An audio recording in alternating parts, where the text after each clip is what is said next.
জানিয়ে দিব এই মুহূর্তে হাতে পাওয়া গুরুত্বপূর্ণ সব আপডেট বাংলা সংবাদ। প্রথমেই জানিয়ে দিব আগামী বছরের প্রথমার্ধেই নির্বাচন হতে হবে বলছে জামায়াত আমির। এরপর থাকছে মধ্যরাতে হাসপাতালে খালেদা জিয়া। আরো জানিয়ে দিব লঘুচাপের আভাস সপ্তাহ জুড়ে বৃষ্টির সম্ভাবনা। এরপর থাকছে এনসিপি নিবন্ধন নেই বড় দল হিসাবে কিভাবে ডাকে সরকার বলছে নূর। এবং সর্বশেষ জানিয়ে দিব ঢাকায় এসেছেন ভারতের বিশেষজ্ঞ চিকিৎসক দল। এতক্ষণ শুনছিলেন সংবাদ শিরোনাম, এখন বিস্তারিত। তবে তার আগে অনুরোধ থাকবে এই ভিডিওটিতে একটি লাইক এবং কমেন্ট করে জানিয়ে দিন কোন জেলা থেকে বা কোথা থেকে আপনি আমাদের এই ভিডিওটি দেখছেন এবং শুনছেন। আগামী বছরের প্রথমার্ধেই নির্বাচন হতে হবে বলছে জামায়াত আমির। আগামী বছরের প্রথমার্ধেই জাতীয় নির্বাচন হতে হবে, তবে এক্ষেত্রে কোনো অপরিপক্কতা মেনে নেওয়া হবে না বলে জানিয়েছেন জামায়াতে ইসলামীর ডক্টর শফিকুর রহমান। বুধবার সিলেটের বিরানী বাজারে জামায়াতে ইসলামীর আয়োজিত জনশক্তি ও সুধী সমাবেশে প্রধান অতিথির বক্তব্যে তিনি এসব কথা বলেন। ডক্টর শফিকুর রহমান বলেন, অতীতের বস্তা পচা প্রক্রিয়ায় নির্বাচন হলে জনগণ মেনে নেবে না। নির্বাচন হতে হবে স্বচ্ছ, প্রশাসনকে হতে হবে নিরপেক্ষ, নির্বাচন হতে হবে কালো টাকার আর পেশা শক্তির প্রভাব মুক্ত। এছাড়া বিরানীবাজার পৌর শহরের দাসগ্রাম এলাকায় উপজেলা ও পৌর জামায়াতের উদ্যোগে আয়োজিত সমাবেশে প্রধান অতিথির বক্তব্য রাখেন জামায়াত আমির ডক্টর শফিকুর রহমান। তিনি বলেন, চারিত্রিক সম্পদের অভাবে ৫৪ বছরেও এই দেশ গঠন হয়নি। যারা দায়িত্বপ্রাপ্ত হন তারা জনগণের কথা ভাবেন না, তারা শুধু নিজের স্বার্থ দেখেন। তারা দুদককে ভয় পান, আল্লাহকে পান না। দুদককে পরিবর্তে আল্লাহকে ভয় করলে দেশ অনেক এগিয়ে যেত। আওয়ামী লীগ আমলে অবৈধভাবে দেশের বিপুল অর্থ পাচার নিয়ে জামায়াত আমির বলেন, এই পাচার হওয়া টাকা দেশে থাকলে দেশ আরো অনেক আর্থিক সংকট থাকতো না। দুর্নীতি বহুরূপ আছে উল্লেখ করে জামায়াত আমির বলেন, সবচেয়ে ভয়াবহ হচ্ছে বুদ্ধিভিত্তিক দুর্নীতি। জামায়াতের নেতৃত্বে মানবিক, দুর্নীতি মুক্ত ও ইনসাফের দেশ হবে বাংলাদেশ। ডক্টর শফিকুর রহমান বলেন, ফ্যাসিবাদ বিরোধী বিপ্লবের ক্রেডিট এককভাবে কারো নয়। এই বিপ্লবের নির্দিষ্ট কোনো মাস্টার মাইন্ড নেই, সবাই এর অংশীদার। সবাই মিলেই একটি সুখী সমৃদ্ধ দেশ হবে বাংলাদেশ। লঘুচাপের আভাস সপ্তাহ জুড়ে বৃষ্টির সম্ভাবনা। উত্তর বঙ্গোপসাগরে একটি লঘুচাপের আভাস দিয়েছে আবহাওয়া অধিদপ্তর। এর প্রভাবে সপ্তাহ জুড়েই দেশের বিভিন্ন অঞ্চলে দমকা হাওয়া সহ হালকা থেকে মাঝারি এবং কোথাও কোথাও ভারী থেকে অতি ভারী বৃষ্টির সম্ভাবনা রয়েছে। আগামী বুধবার পর্যন্ত বৃষ্টিপাতের এই প্রবণতা অব্যাহত থাকার সঙ্গে ভাবসা গরমও কিছুটা বাড়তে পারে। এদিকে বুধবার দেশের ৬ বিভাগের বিস্তীর্ণ অঞ্চলের ওপর দিয়ে মৃদু তাপপ্রবাহ বয়ে গেছে। এদিন দেশের সর্বোচ্চ তাপমাত্রা রেকর্ড করা হয়েছে কুড়িগ্রামের রাজারহাটে ৩৮ ডিগ্রি সেলসিয়াস আর সর্বোচ্চ ৩৩ মিলিমিটার বৃষ্টি হয়েছে রাঙামাটিতে।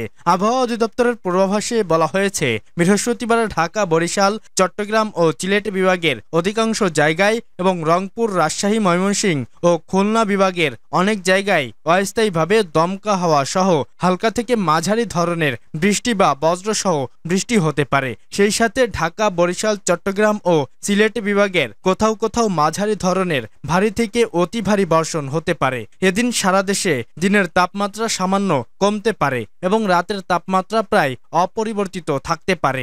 ঢাকা, টাঙ্গাইল, ফরিদপুর, নরসিংদী ও নারায়ণগঞ্জ অঞ্চল সহ রাজশাহী, রংপুর, খুলনা, ময়মনসিংহ এবং সিলেট বিভাগের উপর দিয়ে মৃদু তাপপ্রবাহ বয়ে যাচ্ছে, তা অনেক জায়গায় হতে প্রশমিত হতে পারে।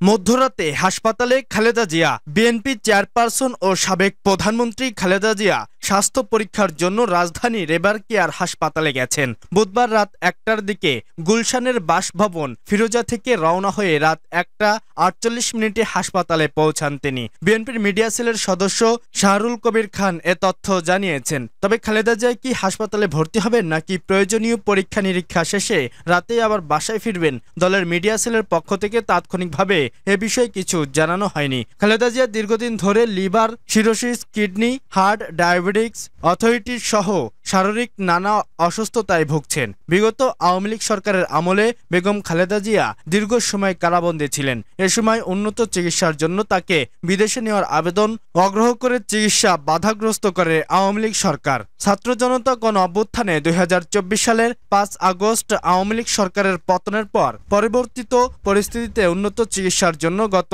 ৭ জানুয়ারি লন্ডন যান লিভার সিরোসিস, কিডনি, হার্ট সহ নানা জটিলতায় আক্রান্ত খালেদা জিয়া। হিথ্রো বিমানবন্দর থেকে সরাসরি লন্ডন ক্লিনিকে ভর্তি হন তিনি। লন্ডন ক্লিনিকে ১৭ দিনের চিকিৎসা শেষে চিকিৎসকদের পরামর্শে কিংস্টনে বড় ছেলে তারেক রহমানের বাসায় যান বেগম জিয়া। হাসপাতাল থেকে ছাড়পত্র দেওয়ার সময় চিকিৎসকরা জানিয়েছিলেন, বয়স বিবেচনায় খালেদা জিয়ার লিভার ট্রান্সপ্ল্যান্টের বিষয়ে সিদ্ধান্ত আসা যায়নি। ৩ মাস পর গত ৬ মে লন্ডন থেকে দেশে ফেরেন খালেদা জিয়া।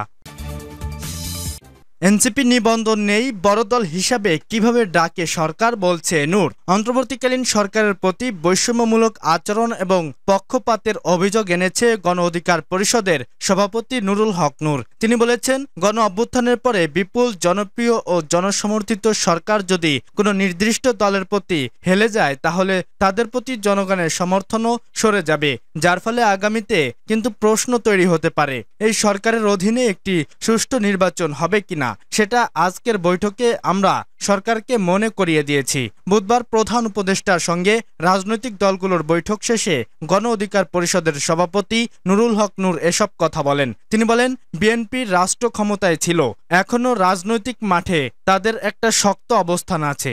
বিএনপির মতো একটি বড় দলের সঙ্গে সরকার আলাপ করতেই পারে, খুব স্বাভাবিক। কিন্তু 4টা দলকে কোনো ক্রাইটেরিয়ার বড় দল হিসাবে সিলেক্ট করলো সরকার। গণমাধ্যমের সামনে সে প্রশ্ন রাখেন নূর বলেন, গতকাল রাতে বৈঠকে ডাকা 4টি দলের মধ্যে তো একটি দলের নিবন্ধন নেই, সদ্য গঠিত হয়েছে। এই অভিযোগটা আজকে 13 দলীয় বৈঠকের সব দলের নেতৃত্ববৃন্দই উত্থাপন করছেন।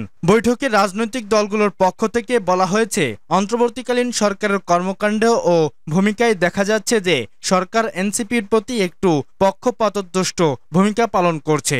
এরকম একটা গণ অভ্যুত্থানের পর বিপুল জনপ্রিয় ও সমর্থিত সরকার যদি কোনো দিক হেলে যায়, তাহলে তাদের প্রতি জনগণের সমর্থন সরে যাবে। এর ফলে আগামীতে কিন্তু প্রশ্ন তৈরি হতে পারে এই সরকারের অধীনে একটি সুষ্ঠু নির্বাচন হবে কিনা। সেটা আজকের বৈঠকে আমরা সরকারকে মনে করিয়ে দিয়েছি। ঢাকায় এসেছেন ভারতের বিশেষজ্ঞ চিকিৎসক দল। রাজধানীর উত্তরার মাইলস্টোন স্কুল অ্যান্ড কলেজে যুদ্ধবিমান বিধ্বস্তের দগ্ধদের চিকিৎসায় ঢাকায় পৌঁছেছেন ভারতের বিশেষজ্ঞ চিকিৎসক দল। বুধবার রাত 9:30টার দিকে তারা হযরত শাহজালাল আন্তর্জাতিক বিমানবন্দরে পৌঁছান। ঢাকাস্থ ভারতীয় হাইকমিশন সূত্র বিষয়টি নিশ্চিত করেছে। এই বিশেষজ্ঞ চিকিৎসকরা ভারতের শীর্ষ রাম মনোহর লোহিয়া ও সফদরজং হাসপাতাল থেকে এসেছেন। পোড়া রোগীদের চিকিৎসায় যাদের বিশেষ সুনাম রয়েছে। প্রতিনিধি দলে রয়েছেন 2 জন বিশেষজ্ঞ চিকিৎসক ও 2 জন অভিজ্ঞ নার্স। ঢাকাস্থ ভারতীয় হাইকমিশনের এক কর্মকর্তা গণমাধ্যমকে বলেন, বৃহস্পতিবার সকালে চিকিৎসক প্রতিনিধি দল জাতীয় বান ও প্লাস্টিক সার্জারি ইনস্টিটিউটে গিয়ে দগ্ধ রোগীদের অবস্থা যাচাই করবেন। ভারতের পররাষ্ট্র মন্ত্রণালয় জানিয়েছে, রোগীদের অবস্থার উপর ভিত্তি করে পরবর্তী চিকিৎসা এবং প্রয়োজনে ভারতে নিয়ে গিয়ে বিশেষায়িত চিকিৎসার সুপারিশ করা হবে। তাদের প্রাথমিক মূল্যায়নের ভিত্তিতে প্রয়োজনে ভারত থেকে আরও বিশেষজ্ঞ চিকিৎসক দল ঢাকায় আসতে পারে। সিঙ্গাপুরে বিশেষজ্ঞ চিকিৎসক দল মঙ্গলবারই রাতে ঢাকায় এসে বুধবার দুপুর বার্ন ও প্লাস্টিক সার্জারি ইনস্টিটিউটে এক বৈঠকে অংশ নেন। দলটির নেতৃত্ব দিচ্ছেন সিঙ্গাপুর জেনারেল হাসপাতালের সিনিয়র কনসালটেন্ট চং সি জ্যাক।